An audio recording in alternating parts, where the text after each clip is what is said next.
Get ready for Solomon's Porch Podcast. Hey, giving the glory to God. Yeah, you're hanging with Jason and Sean. So within the DC universe, Crisis on Infinite Earth is getting ready to come to. I know, Sean, do you watch any of the CW stuff anymore at all? Only if it's on TV because my daughter's watching it, and I literally have nothing else better to do, which means that I've already plucked all my nose hairs, and I've cleaned all the toe jam out of my toes.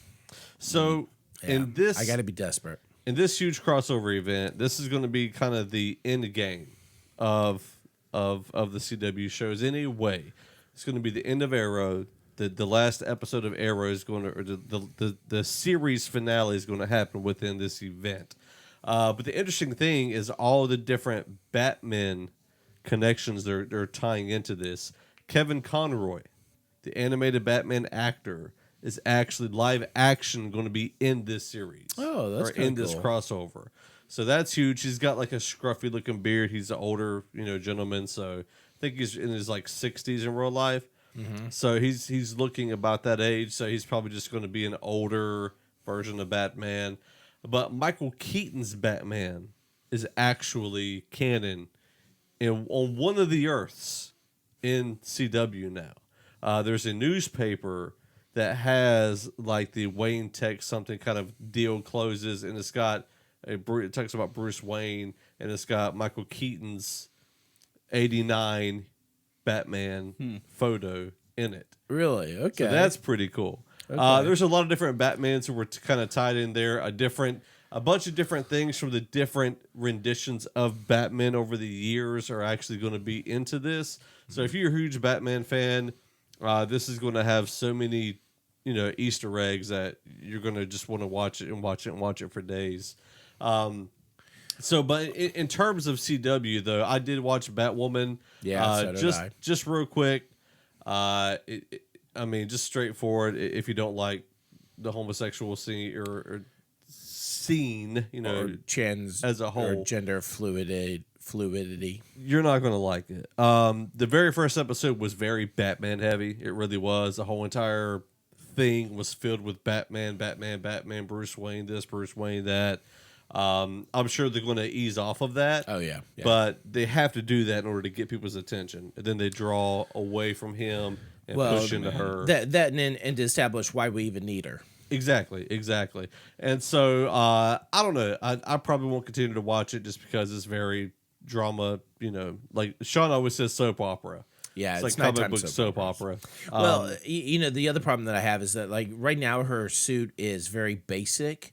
And I actually like it a lot. So you don't get all the extra red stuff. Right. So you don't get the fake red hair coming out of the top of the cowl, which I absolutely hate. Yeah, exactly. Yeah, she looks like a stupid Medusa. And so I absolutely hate that about her outfit. I don't mind the red otherwise that she has in there. It's unnecessary. And for somebody that's supposed to be so gender fluid anyway, why are you giving her big poofy hair? Why not just give her the solid cowl? That makes more sense to me. But we know that's not how she's going to stay. So it's because everybody keeps saying Batman's back, Batman's back, Batman's back. Right. She's like, wait, it's not a man. I'm not a man. But she is a man. I'm not a woman, but I'm not a man. Could be a man at times. But she's not a man. But whenever she wants to be. Hey, every day's a different day. It is a different day. So anyway, yeah, I don't think I'm going to continue to watch it either. I don't know if Isabel will. She was kind of I just don't have time for it. I really don't. I really wanted to, though. I did too. I really wanted to. But and then, anyway. And the thing is like, I like the fact that Luke Fox is in it, and we know he's going to become Batwing at some point. Yeah. But he's like a ditzy guy. And I'm like, again, you take male characters and you dumb them down just to elevate the women. Like, just stop doing that. I will say he seemed very ditzy to me. I will say this. The other thing that really bugged me about it was that she's supposed to be pretty tough, right? And so she's riding a motorcycle. And I didn't really say this about Captain Marvel because it was really kind of almost an incidental note kind of thing, I guess. But so the motorcycles that they're on are Harleys, but they're Harley Sportsters. Okay, this is the gayest, most feminine motorcycle that Harley makes. Okay, it is entry course you're gonna notice entry level motorcycle. Okay, it is the cheapest thing that they could have put her on. If you're not gonna put her on like a good beastly kind of bike, then at least put her on like a crotch rocket. You know, even a Ninja would have been better. A CBR would have been even better than that. But she's on this like weak motorcycle, and she's supposed to be this tough girl, and it's just like. Tough girl. Tough person. And it was like, you know. Get the gender neutrality right. She gets level 1 manhood treatment. Just Yeah. It was, I mean, anyway, sorry. I mean, like, I would be ashamed if I went out and bought a Sportster and were to try to ride it, okay? I mean, first off, I would look like, you know, a bear on a, you know, tricycle kind of thing. But secondly, it's like you're not going to win any points with anybody. If I go up to a motorcycle rally and I'm on a Sportster, it better be like custom and totally blinged out or something.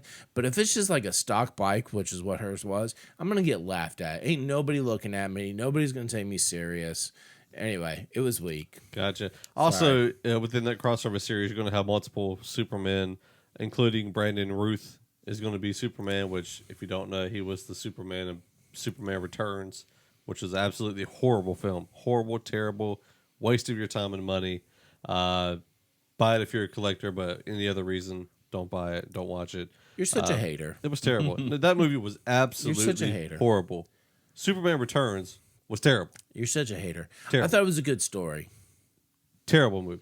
And I thought he did a good Christopher Reeves impersonation. But he's also I think they're bringing the guy from Smallville in. They're bringing all these different actors that has played some type of Superman. So CW is going all out on this Crisis on Infinite Earth, and I respect that. I respect that. I'm interested. I'm now interested to see. I gotta be what's gonna honest. happen here. I feel like they might be doing too much. They might, but it might be a big payoff too. Marvel has set the bar so high for That's anything superhero related, and that's what consumers are like obsessed with now. It's if it's not part of a complete universe, it's like we're almost OCD. Like, Yeah. wait a minute, this superhero doesn't have in-depth backstory that connects to other things and other superheroes.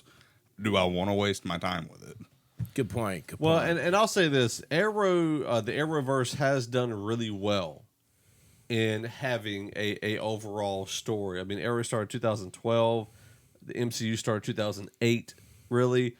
So there were only 4 years into this whole. That's when Avengers come out. Actually, was 2012, and I think at that point, you know, CW was like, "Hey, if we're going to do this, I think we need to take this cue."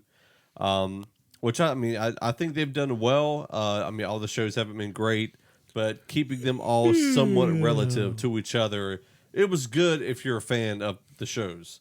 But yeah, so that's kind of our 2 cents on the CW thing, Batwoman, all that stuff.